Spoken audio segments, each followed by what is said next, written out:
No período da quarentena, a UP TV está trazendo conteúdo para você ficar bem informado, bem aí, no aconchego do seu lar. Está no ar o UP Informa.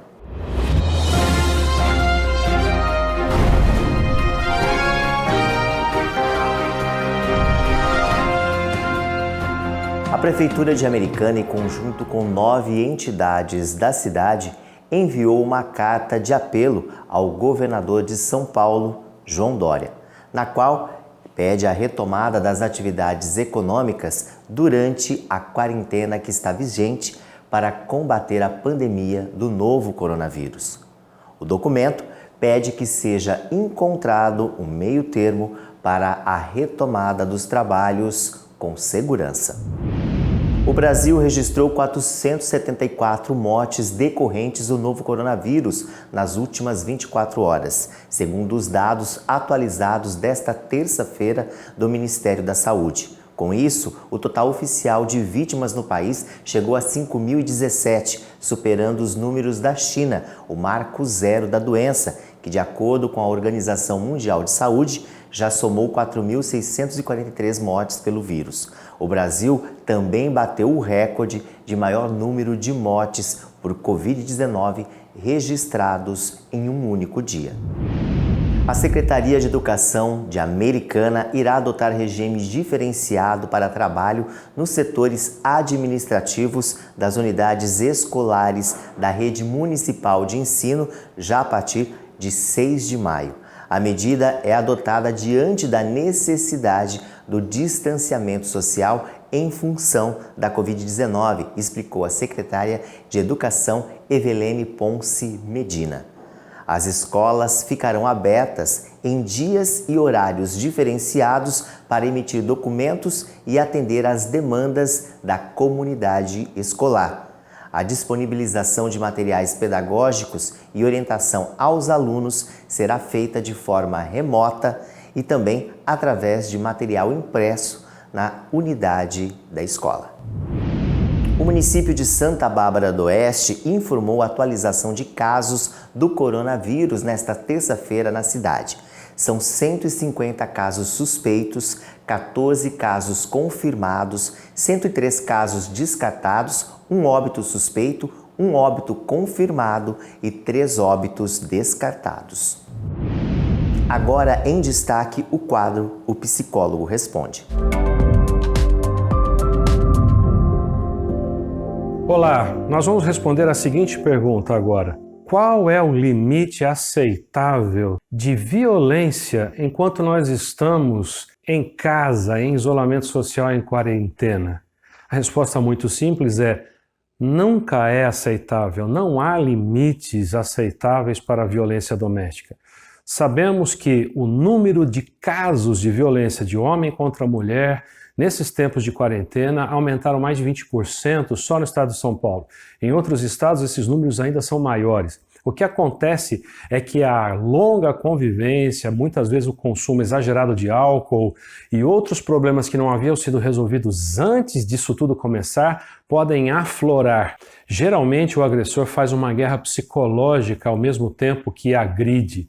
Ele faz com que a pessoa que é vítima acredite que ela é culpada daquela situação.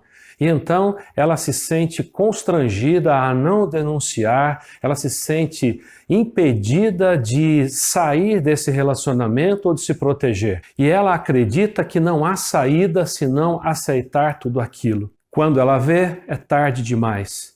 Por isso, eu incentivo você a identificar os sinais de agressividade com antecedência, não aceitar isso e denunciar. Existe um número específico para denúncia de caso de violência contra a mulher, que é o 180, além de outros números como 190, que você aciona a polícia em caso de agressão. Em tempos de quarentena, a última coisa que você precisa é ainda ser vítima de violência doméstica. Não aceite isso e denuncie.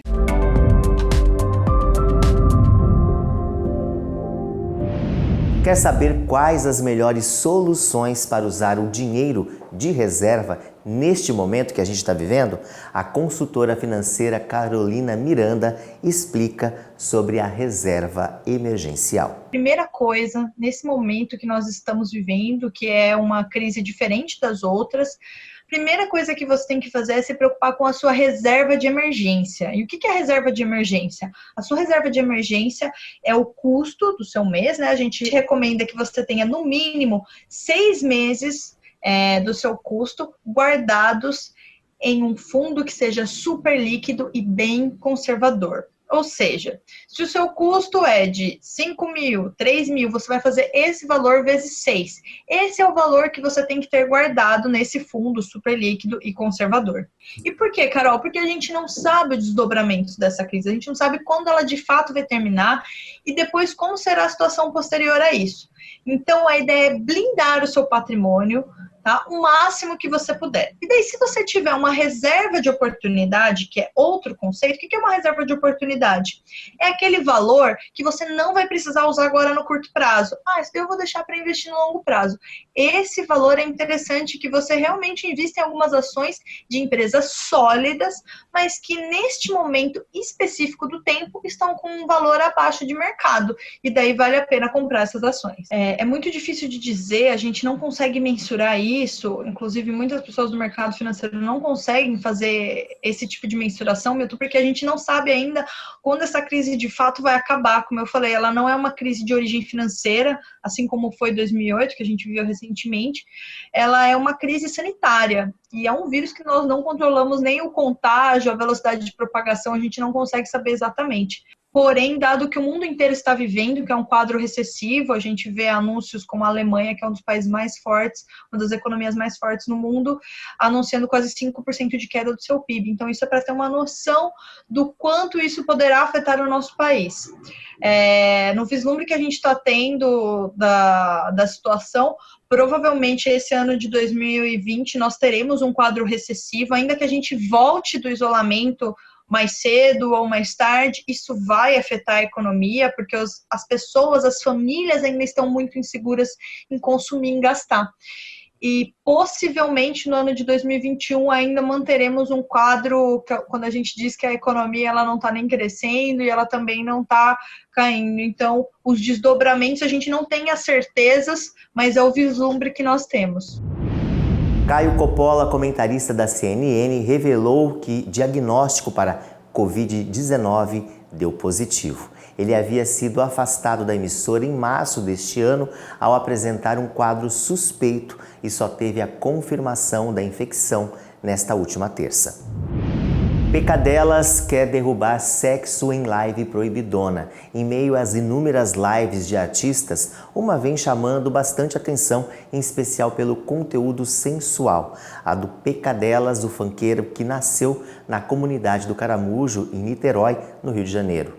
Ele costuma fazer apresentações proibidonas ao vivo para seus mais de 2 milhões de seguidores no Instagram. Famosos têm participado e interagido nessas apresentações. E a live do DJ Alok, programada para o próximo sábado, provocou barraco no condomínio de luxo em que ele mora no bairro do Brooklyn, em São Paulo. Os vizinhos do DJ começaram uma discussão no grupo de WhatsApp após o artista sugerir o uso de um som potente para a ocasião. O show de Alok seguirá os mesmos moldes do de Ivete Sangalo e vai começar às 10h30 da noite deste sábado. Informação é o melhor remédio contra o coronavírus. Então fique sempre ligado aqui na UP TV, no nosso UP Informa. Bye, bye.